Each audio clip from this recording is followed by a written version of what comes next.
얼마 전에 교회 장례가 있어서 위로 예배를 마치고 지하철을 타고 집으로 가는데 유난히 그날따라 지하철 안에 젊은이들이 꽃다발을 이렇게 들고 있는 것을 보았습니다.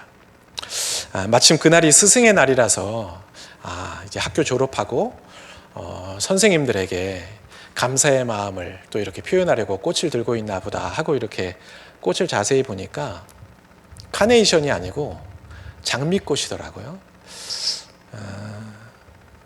알고 보니까 그날이 성년의 날이라서 이제 자기 친구들끼리 어른이 된 걸 서로 축하하려고 그 꽃다발을 들고 있는 거였어요. 이제는 어른이 되었다고 서로들 그렇게 축하하려고 꽃다발을 들고 있는 그 모습을 보면서 한편으로는 이제 막 20살이 된 그 젊은 청춘들이 야 부럽다 하는 생각이 들기도 하면서 또 한편으로는 그래도 부모의 보호 아래에서 자랄 때가 참 좋은데 이제 너희도 참 고생길이 훤하다 싶은 그런 생각이 들기도 했습니다. 여러분도 공감하실지 모르겠는데 어린 시절에는 부모의 밑에서 보호를 받으며 그렇게 자라는 게 얼마나 행복하고 또 안전하고 또 좋은 일인지를 잘 모릅니다. 그저 빨리 어른이 되고 싶은 마음이 간절하죠. 아무래도 어른이 되면 뭔가 자기 마음대로 뭐든지 할 수 있을 것 같고 그리고 자기 마음대로 무엇인가를 선택하고 결정할 수 있다고 생각하기 때문입니다. 어른이 되기 전에는 부모님에게 뭔가 허락을 받아야 되고 내가 하고 싶은 게 있어도 부모님이 하지 말라고 하면 할 수 없는 것들이 참 많고 때로는 부모님이 이래라 저래라 하는 그 잔소리가 참 듣기가 싫어서 빨리 그 굴레에서 벗어나고 싶은 그런 마음들이 어린 시절엔 다 있잖아요. 오죽하면 90년대 가요 중에 그런 노래가 있어요.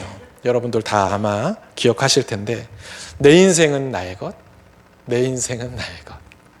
그냥 나에게 뭐 해주세요? 맡겨주세요. 내 인생은 나의 것, 내 인생은 나의 것. 나는 모든 것 책임질 수 있어요. 이런 노래가 있었잖아요. 저도 그 노래를 참 많이 불렀던 기억이 있습니다. 그런데 성인이 되고 나서 이제 서서히 부모의 그늘에서 이제 벗어나 보니까 어렸을 때 생각한 것처럼 기대한 것처럼 만족스럽고 행복한 삶이었나 그렇지는 않았던 것 같아요. 어른이 되고 나면 그래도 부모의 그늘 아래에서 살았던 그 시절이 얼마나 좋았는지를 비로소 깨닫게 됩니다. 내가 하고 싶은 대로 하면 좋을 줄 알았는데 문제는 내가 선택한 그 이후의 결과까지 오롯이 내가 책임을 져야 하기 때문에 그게 여간 힘들고 어려운 게 아니에요. 그래서 어렸을 때는 빨리 어른이 되고 싶은 마음이 많았다면 이제 어른이 된 후에는 누군가 나에게 올바른 길을 좀 가르쳐주고 기왕이면 그 길에 대한 어떤 책임도 좀 누가 대신 져줬으면 얼마나 좋을까 하는 그런 생각들을 하게 되는 거죠. 오늘 우리가 읽은 본문은 6월절 절기에 연이어서 이어지는 무교절 절기에 대한 그런 이야기예요. 지금까지 여러 번 반복해서 이야기를 하고 있기 때문에 여러분들 입장에서는 조금 지루하고 또 매번 반복되는 이야기다 보니까 너무 같은 이야기를 계속하는 건 아닌가 싶을 수 있지만 그래도 성경에 이 이야기가 계속 반복적으로 나오는 걸 보면 그만큼 의미가 있는 내용이기 때문에 오늘 다시 한번 여러분들에게 설명을 드리려고 합니다. 하나님께서 애굽을 떠나게 될 이스라엘 백성들에게 몇 가지 절기를 이야기하시면서 너희가 이 애굽에서 나간 후로부터 가나안에 정착한 후에도 이 절기만큼은 꼭 기억하고 지켜야 한다라고 말씀하신 그런 절기들이 몇 가지가 있었습니다. 그 가운데 지난주와 오늘 이렇게 쭉 이어지는 본문에 나오는 절기는 유월절과 무교절 이 두 가지 절기입니다. 유월절은 애굽에 내린 그 10번째 재앙에서 이스라엘 백성들을 제외시켜 주시고 그들을 그 재앙에서 피하게 하시고 마침내 그들을 애굽에서부터 건져내 주신 그 은혜를 기억하고 그 사건을 기념하라고 명령하신 절기였습니다. 그리고 그 유월절을 시작으로 7일 동안 하나님께서는 또 다른 절기에 대해서 이야기하시는데 그 절기가 바로 무교절입니다. 여러분, 지난번에 우리가 이 무교절에 대해서 한번 다루었던 적이 있습니다. 무교절 기간 동안에는 뭘 먹어야 된다고 했죠? 무교병을 먹어야 한다라고 했습니다. 7일 동안 무교병을 먹어라 이렇게 하나님께서 말씀하셨어요. 누룩을 넣지 않은 떡, 무교병을 먹어야 한다는 거예요. 오늘 본문 6절 말씀입니다. 이래 동안 무교병을 먹고 일곱째 날에는 여호와께 절기를 지키라. 이스라엘 백성들이 애굽을 떠나기 전에 누룩을 넣어서 맛있는 빵을 구워서 양식을 준비할 그 틈이 없었어요. 하나님께서 어느 날 갑자기 애굽에 재앙을 내리셨고 그 재앙을 당하게 된 바로가 그날 밤에 모세와 아론을 불러서 너희 이스라엘 백성들은 빨리 여기서 나가라고 허겁지겁 그들이 짐을 챙겨서 나왔기 때문에 맛있는 양식을 그들이 준비할 수가 없었습니다. 그런 양식을 준비할 틈도 없이 어느 날 갑자기 그들에게 내려졌던 그 구원의 은혜, 그 은혜를 기념하라고 하나님께서는 무교절을 만들어 주셨어요. 그리고 그 무교절에는 너희들의 그 집 안에서 누룩, 절대로 곰팡이가 있어서는 안 된다라고도 말씀하셨습니다. 7절 말씀이에요. 이래 동안에는 무교병을 먹고 유교병을 내게 보이지 아니하게 하며 내 땅에서 누룩을 내게 보이지 아니하게 하라.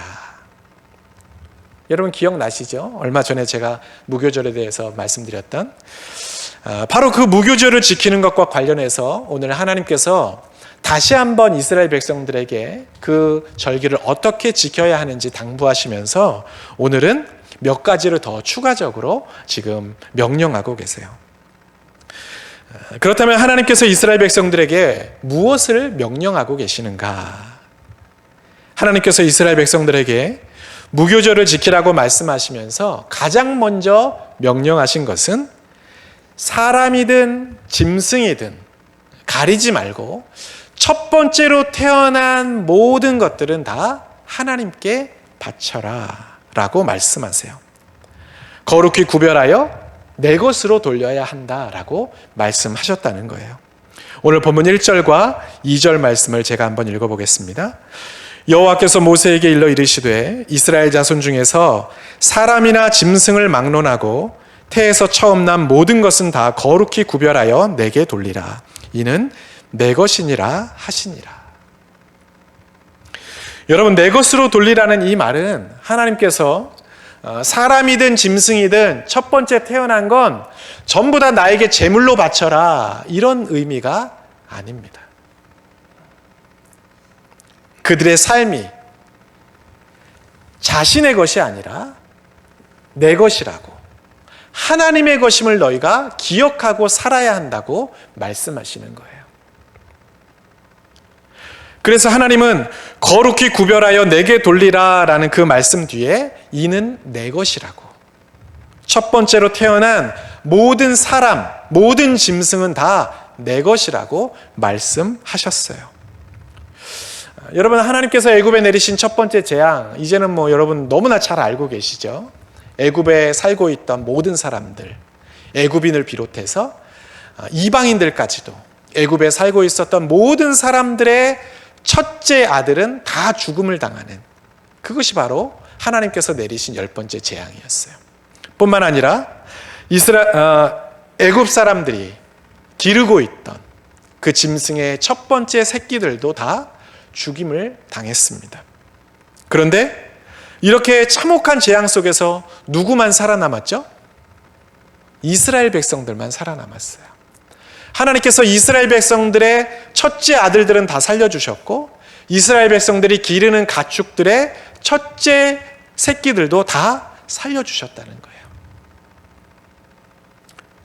출애굽기 11장 7절 말씀이에요. 그러나 이스라엘 자손에게는 사람에게나 짐승에게나 개 한 마리도 그 혀를 움직이지 아니하리니 여호와께서 애굽 사람과 이스라엘 사이를 구별하는 줄을 너희가 알리라 하셨나니. 하나님께서 애굽에 재앙을 내리실 때 분명히 이스라엘 사람들의 첫째 아들, 그리고 그들이 기르고 있는 가축의 첫 번째 새끼들, 그 짐승들을 구별하셨고 그들의 생명을 살려주셨어요.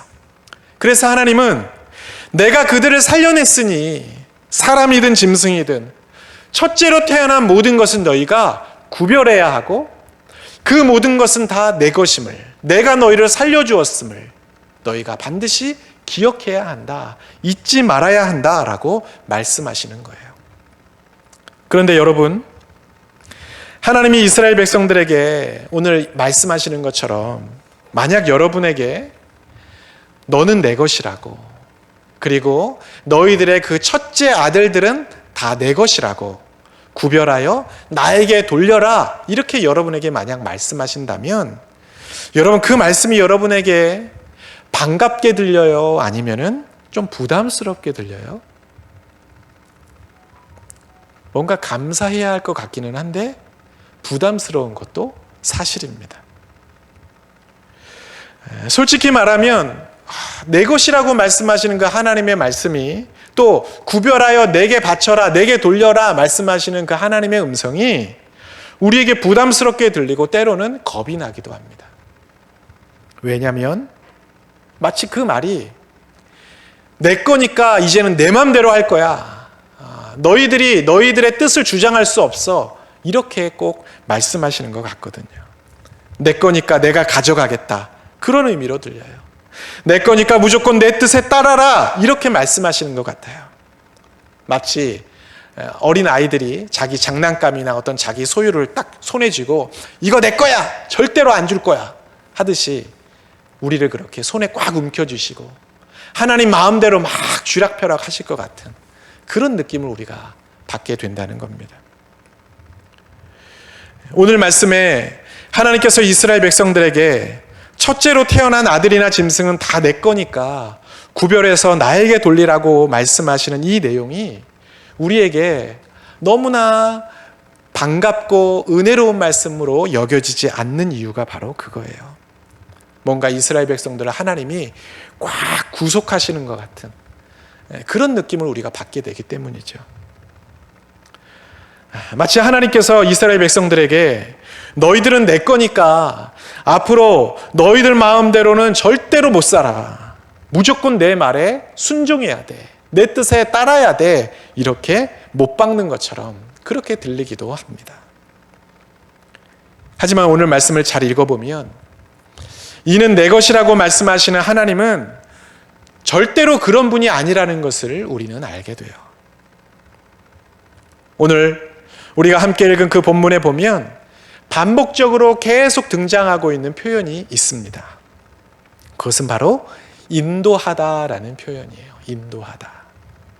그 인도하다라는 표현은 오늘 본문에서 무려 6번이나 등장하고 있습니다. 3절 말씀에 보면 여호와께서 그 손의 권능으로 너희를 그곳에서 인도해 내셨음이니라. 5절 말씀에도 나와요. 여호와께서 너를 인도하여. 9절 말씀에 보면 여호와께서 강하신 손으로 너를 애굽에서 인도하여 내셨음이니. 11절 말씀에 여호와께서 너와 내 조상에게 맹세하신 대로 너를 가나안 사람의 땅에 인도하시고. 14절 말씀에도 있습니다. 여호와께서 그 손의 권능으로 우리를 애굽에서 곧 종이 되었던 집에서 인도하여 내실세. 마지막 16절 말씀에 이는 여호와께서 그 손의 권능으로 우리를 애굽에서 인도하여 내셨음이니라 할지니라. 인도하셨다라는 표현이 6번이나 등장하고 있어요. 6번. 그런데 여러분, 이 표현이 우리가 하나님을 이해하는 데 있어서 얼마나 중요한 표현인지 모릅니다. 왜 중요한가? 이는 내 것이다, 거룩하게 구별해서 나에게 돌려라 말씀하시는 그 하나님은 하나님의 것이요 하나님의 백성인 우리를 죽음과 억압과 슬픔과 고통과 고난에서 인도해 내시는, 건져내시는 분이라는 것을 알려주기 때문입니다. 오늘 말씀 3절을 함께 볼까요? 모세가 백성에게 이르되 너희는 애굽 곧 종되었던 집에서 나온 그날을 기념하여 유교병을 먹지 말라. 여호와께서 그 손의 권능으로 너희를 그곳에서 인도해 내셨음이니라. 하나님께서 그 손의 권능, 하나님의 그 권능의 손으로 이스라엘 백성들을 그곳에서 인도해 내셨다라고 표현하고 있어요. 여러분, 여기서 말하는 그곳은 어디예요? 애굽이죠, 애굽.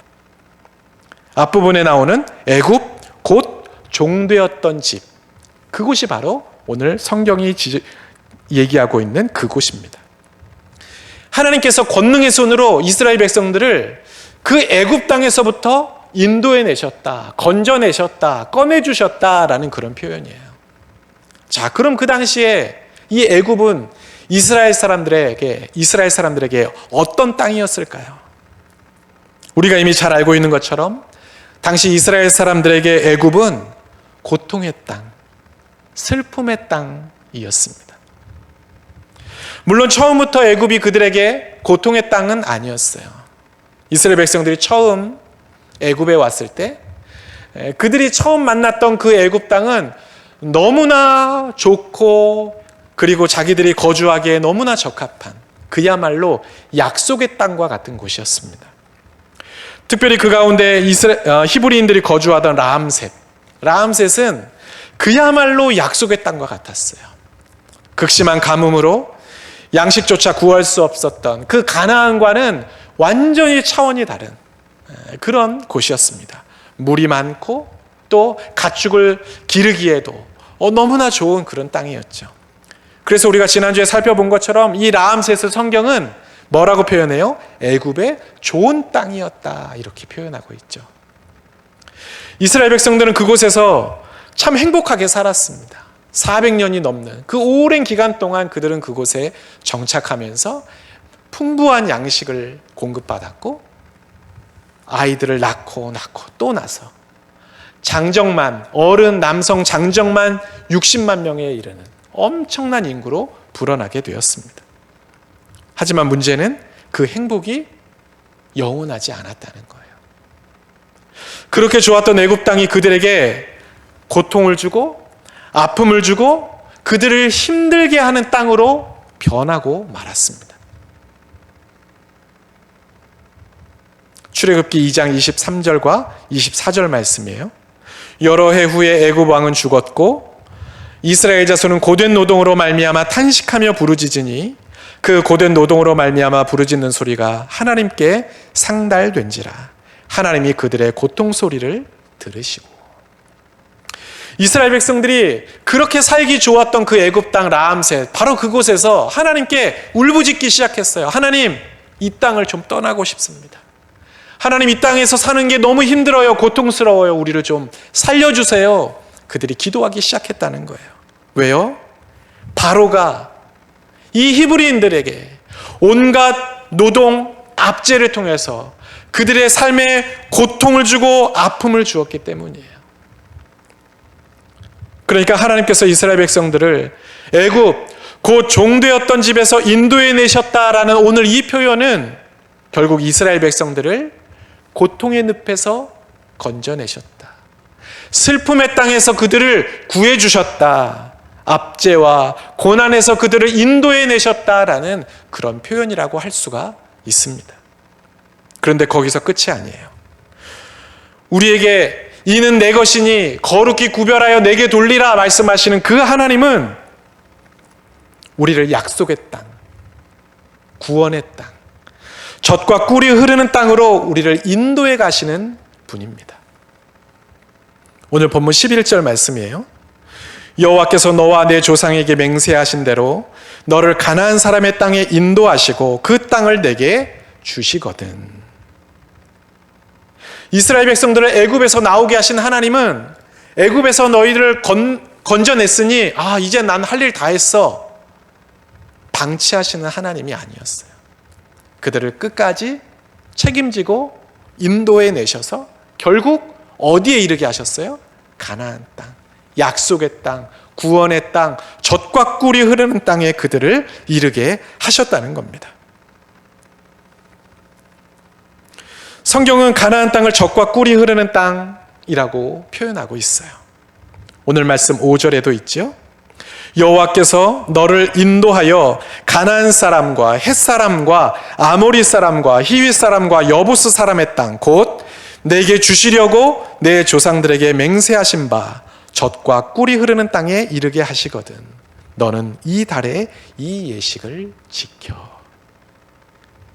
하나님은 이스라엘 백성들을 고난 가운데서 건져내시는 것만으로 끝내시지 않았어요. 그들을 구원의 자리, 젖과 꿀이 흐르는 약속의 땅으로 마침내 인도에 가셨다는 겁니다. 자, 그럼 오늘 본문에서 하나님께서 이스라엘 백성들을 향해 너희들의 첫째 아들, 첫 번째 짐승은 다 내 것이니 구별해서 나에게 돌려라 말씀하시는 것은 어떤 의미라고 할 수가 있을까요? 내가 너희들 죽음에서 건져냈으니 이제는 너희를 내 맘대로 하겠다, 그런 의미가 아니에요. 내 것이기 때문에 재앙 가운데서 내가 너희를 살려낸 것이고, 너희가 내 것이기 때문에 내가 너희를 고통 가운데서도 지켜낸 것이고, 내 것이기 때문에 앞으로도 나는 너희를 슬픔과 고통과 탄식과 눈물의 자리에서 건져낼 거라고. 그리고 너희는 내 것이기 때문에 너희들이 그토록 바라고 원하는 구원의 자리, 은혜의 자리, 그 영광의 자리로 내가 너희들을 끝까지 책임지고 인도해 갈 것이라고 그렇게 말씀하시는 것입니다. 마치 부모가 이 아이는 내 자식이니까 어떻게든 내가 이 아이를 책임지고 길러서 잘 커갈 수 있도록 도우려고 하듯이 하나님께서 자기 백성 이스라엘을 그렇게 하시겠다고, 그러니 너희는 내 약속을 기억하라고, 너희가 하나님의 자녀, 하나님의 것임을 절대로 잊지 말아야 한다고 말씀하고 계시는 것입니다. 그런 의미에서 보면 이는 내 것이라고, 그러니까 구별해서 내게 돌리라고 말씀하시는 이 하나님의 말씀은 결코 부담스럽고 무거운 말씀이 아니라 우리가 기뻐하고 감사해야 할 그런 은혜의 말씀인 것이죠. 여러분, 그렇다면 이 약속은 그 당시에 출애굽하고 있던 그 이스라엘 백성들에게만 해당되는 그런 말씀일까요? 사도 바울은 베드로전서 2장에서 이렇게 말합니다. 베드로전서 2장 9절과 10절 말씀이에요.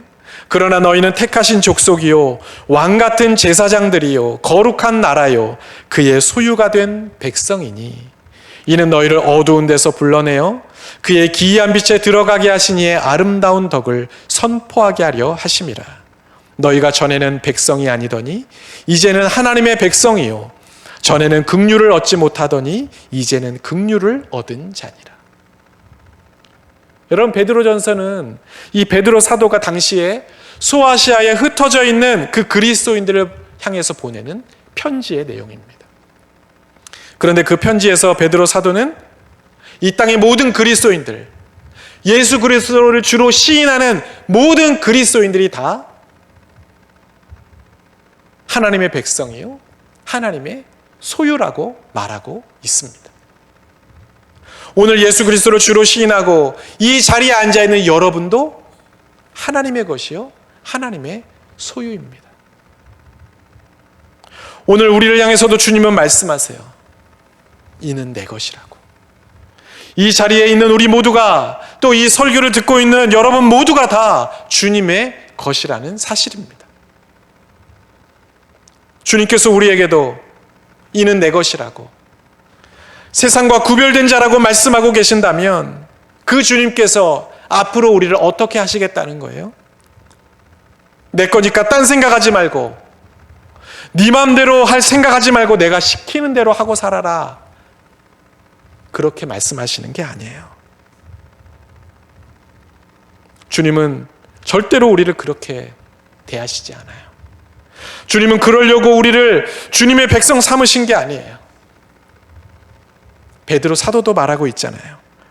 너희를 어두운 데서 불러내어 그의 기이한 빛에 들어가게 하시려고, 그리고 그 위대한 역사를 많은 사람들에게 증언하게 하시려고 우리를 자녀 삼아 주시고 자기의 소유로 삼으셨다고 분명히 말하고 있어요. 여러분, 그 사실이 우리에게도 믿어져야 합니다. 우리를 하나님 마음대로 쥐락펴락 하시려고 자녀 삼으시고 나의 것이라고 말씀하신 게 아니라는 사실이에요. 지금 여러분의 삶이 고단하고 힘든 그런 시간, 그런 하루하루를 보내고 있다면, 하나님이 정말 살아계실까? 왜 나에게 자꾸 이렇게 어려운 일들이 있을까? 여러분, 그런 질문들이 여러분 마음속에 문득문득 떠오르는 그런 인생을 살아가고 있다면, 여러분 그때 주님께 여러분 믿음으로 이렇게 한번 고백해 보세요. 주님, 나는 주님의 것입니다. 나는 주님의 소유이며 구별된 주님의 백성입니다. 나를 어두운 데서 불러내실 주님을 나는 기대합니다. 고난의 자리, 슬픔의 자리, 어두움 속에 있는 그 속에서 울부짖고 있는 나를 그냥 내버려 두지 않으시고 그 속에서 건져내실, 나를 인도해내실 주님, 그리고 마침내 나를 구원의 자리, 은혜의 자리, 영광의 자리, 기쁨의 자리, 기이한 빛에 이르게 하실 주님, 그 주님을 내가 찬양합니다. 나는 그 주님의 것입니다. 여러분 한번 고백해 보세요. 그럼 주님이 여러분들에게 말씀하실 거예요. 맞아, 그래, 너는 내 거지. 내가 너의 하나님이야.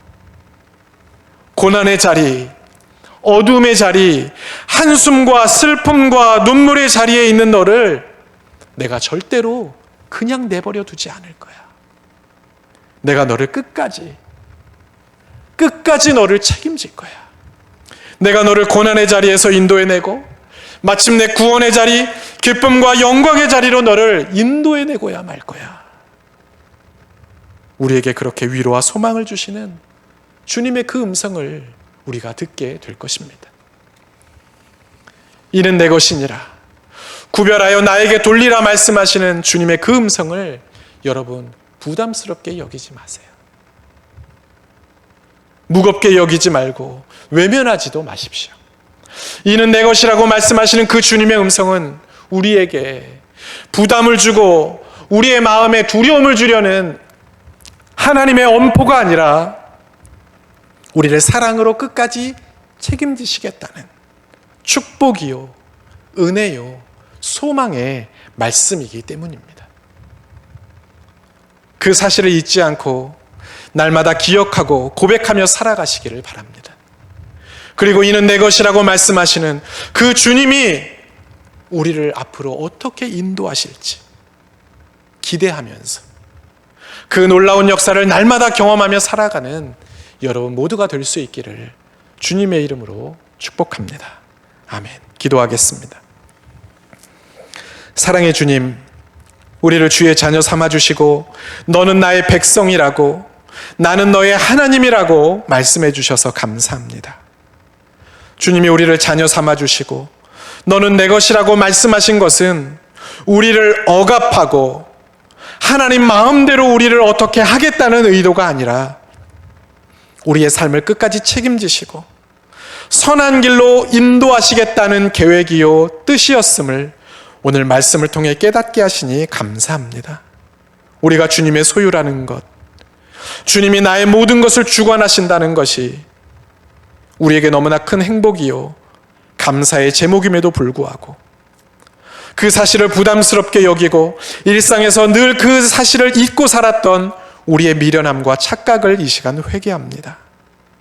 우리를 고통과 아픔과 어두움 가운데서 인도해내시고 마침내 구원의 자리, 영광의 자리, 빛의 자리로 인도해 가시는 주님의 선하심과 인자하심을 언제나 신뢰하며 살아가는 우리 모두가 되게 하여 주옵소서. 우리는 주님의 것임을 날마다 고백하며 주님의 권능의 손길에 우리의 모든 것을 맡길 수 있는 용기와 믿음을 갖고 살게 하여 주옵소서.